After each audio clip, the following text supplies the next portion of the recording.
There's no secret that having a smaller, dense service area is better for productivity and profits. So I do the same thing with Christmas lights. So we stay in a small service area, but every once in a while, somebody's going to call you and you're going to have to make a decision whether or not you're going to go outside of that service area.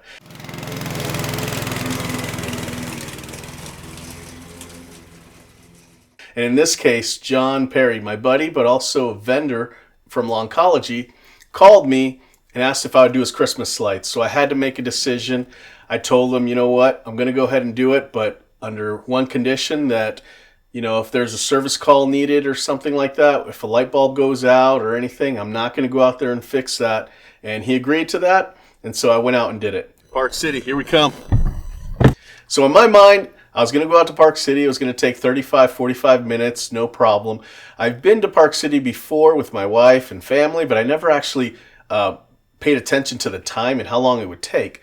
It actually took me an hour to get there, and so I only noticed that because I was crunched for time. I was trying to do another job later that day, so it was really interesting and way out of the way. Hey, what's up, everybody? I'm John Perry from Lawncology on YouTube. You can find me over there. I have got Freddie from Lawn Thumbs up here today doing my Christmas lights for one very important reason: because I hate doing Christmas lights. It's not that I'm bad at it.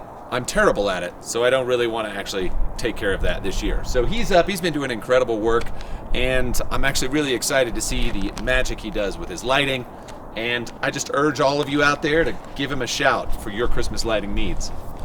I get there, John's filming, he's trying to talk to me. I'm not really sure if his camera's on or not.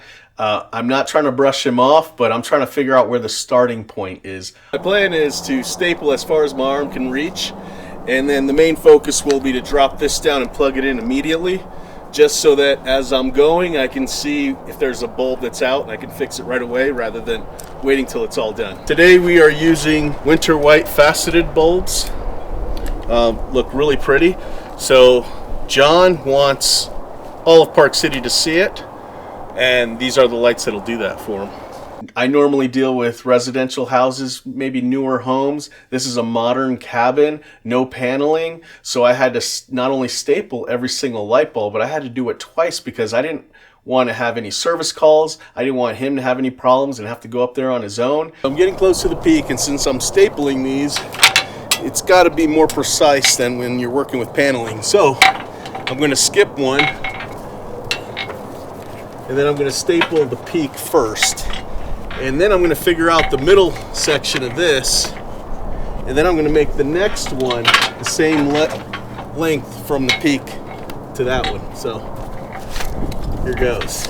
Every light bulb took extra time to do. All the connections I had to press firmly and tighter than I normally do, just to hopefully make sure that that doesn't ever come up loose. An interesting thing about this job is normally Bronte would have went out, measured the property and all that stuff, and I would be better prepared as to how many bulbs I would need. But here I told John, hey, you're too far for that. I'm just gonna bring all my lights and give you the price after I install the lights. And he was like, sounds great, go for it. And so when you mix all that together, I was okay with coming out. So we got the lower level of the house done, which actually was the harder part.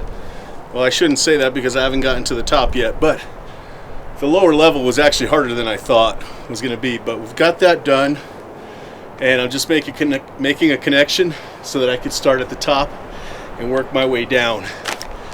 I really believe once I get to this area and the south side of the house, should be a piece of cake. On the second story of the house, normally I strap my cougar paws on, no big deal, get the ladder up there, reach up, even if the ladder's in a precarious location. I can't reach the peak. I would have put a step stool, but John here volunteered to do it for me, and as you can see, he's not having any issues, so yeah, that's a plus. Employee of the month. I don't know if most of you know this, but he's like 6'7", super tall, so he's super helped me out. Anyway, we got past that section, but while we were up there on the roof, he pointed out that the storm was coming. I looked over, I could see the clouds coming over the mountains, the snow. I could tell From that moment on, it started getting colder and colder, so it was now a race against time, race against this storm that was going to come at us. So I just felt the pressure at that point.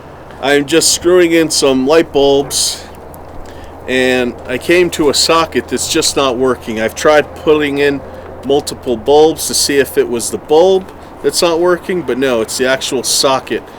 So what I'm going to try to do is take it apart and try and put it back together. The only problem is these green strands are really tough and they're built to last, so I may not be able to open it. So it's not opening, which is kind of a good thing, but sadly I'm having issues with the inside of it. So what I'm going to do is I'm going to still continue on, and maybe I get to the end and I can skip it somehow, or it'll just start working magically whenever it feels like it. Other socket, you can tell, missed the current wire. So it was basically just stabbing the rubber or plastic. And so I'm just going to make a new one right next to it, and it should work. Finally, it did start snowing, but we were towards the end of the project, and so we were able to finish safely. Alright, so the lights are done, and this is the one thing I'm going to say. Alright, maybe two things. Looks awesome, super cool, just what I wanted it to be. The second thing is, be prepared to work. Freddie will put you to work, especially if you're tall, because he can't reach a lot of stuff. So you need to make sure that you're ready to go with some nice no-slip shoes on, and then you can get up and knock some stuff out. But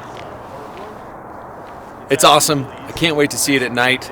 Thank you so much, Freddie. Thank you, Lawn Thumbs. At the end of the day, the job took longer than I thought. Combine that with the drive time, there was no way I was finishing my next job on the schedule, but that was fine. I called them, rescheduled, and it wasn't a big deal at all. So sometimes you've got to make these decisions. You know, are you going to go out of your service area for somebody?